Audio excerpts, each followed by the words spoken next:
Legend cricket ലോക ചാമ്പ്യൻഷിപ്പിൽ ഇന്ന് നടക്കാനിരുന്ന ഇന്ത്യ-പാക് മത്സരം റദ്ദാക്കി. വൈകാരികമായി പലരെയും വേദനിപ്പിച്ചതിനാലും മത്സരം ഒഴിവാക്കുകയാണെന്ന് സംഘാടകരുടെ വിശദീകരണം. ഇന്ത്യൻ താരങ്ങൾ എതിർപ്പറിയിച്ചതോടെ മത്സരം റദ്ദാക്കിയതെന്നാണ് റിപ്പോർട്ട്. ലോക ക്രിക്കറ്റിന്റെ ഇതിഹാസ താരങ്ങളെ വീണ്ടും കളിക്കളത്തിലേക്ക് എത്തിക്കുന്ന ലെജൻഡ്സ് ചാമ്പ്യൻഷിപ്പിലെ മത്സരമാണ് അവസാന നിമിഷം റദ്ദാക്കിയത്. പഹൽഗാം ഭീകരാക്രമണത്തിന് പിന്നാലെ ഇന്ത്യയും പാകിസ്ഥാനും തമ്മിലുള്ള കായിക മത്സരങ്ങൾക്ക് നിയന്ത്രണം ഏർപ്പെടുത്തിയിരുന്നു. ഓപ്പറേഷൻ സിന്ദൂരിന്റെ ശേഷം സ്ഥിതിഗതികൾ പഴയപടിയാകുമെന്ന പ്രതീക്ഷകൾക്കിടെയാണ് ഇന്ന് നടക്കാനിരുന്ന മത്സരം റദ്ദാക്കിയത്. ഇന്ത്യൻ താരമായ ശിഖർ ധവാൻ പാകിസ്ഥാനുമായി കളിക്കില്ലെന്ന് മെയ് 11 തന്നെ സാമൂഹിക മാധ്യമത്തിലൂടെ അറിയിച്ചിരുന്നു.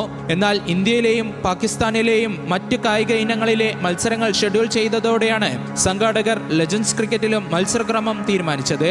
മത്സരത്തിന് തൊട്ടുമുമ്പ് ഇന്ത്യൻ ടീമിലെ മറ്റു താരങ്ങളായ സുരേഷ് റെയ്ന, ഹർഭജൻ സിംഗ്, ഇർഫാൻ പത്താൻ, യൂസഫ് പത്താൻ തുടങ്ങിയവരും എതിർപ്പ് അറിയിച്ചെന്നാണ് റിപ്പോർട്ട്. പിന്നാലെയാണ് സംഘാടകർ മത്സരം റദ്ദാക്കിയത്. മത്സരം പലരുടെയും വികാരത്തെ വേദനിപ്പിക്കുന്നതിനാലാണ് തീരുമാനമെന്നാണ് WCL സംഘാടകരുടെ വിശദീകരണം. ഹോക്കിയിലും വോളിബോളിലും ഇന്ത്യയും പാകിസ്ഥാനും മത്സരിക്കുമെന്ന റിപ്പോർട്ടുകൾ കൂടി പരിഗണിച്ചാണ് ലെജൻഡ്സ് ക്രിക്കറ്റിലും മത്സരക്രമം തീരുമാനിച്ചതെന്ന് സംഘാടകർ പറഞ്ഞു.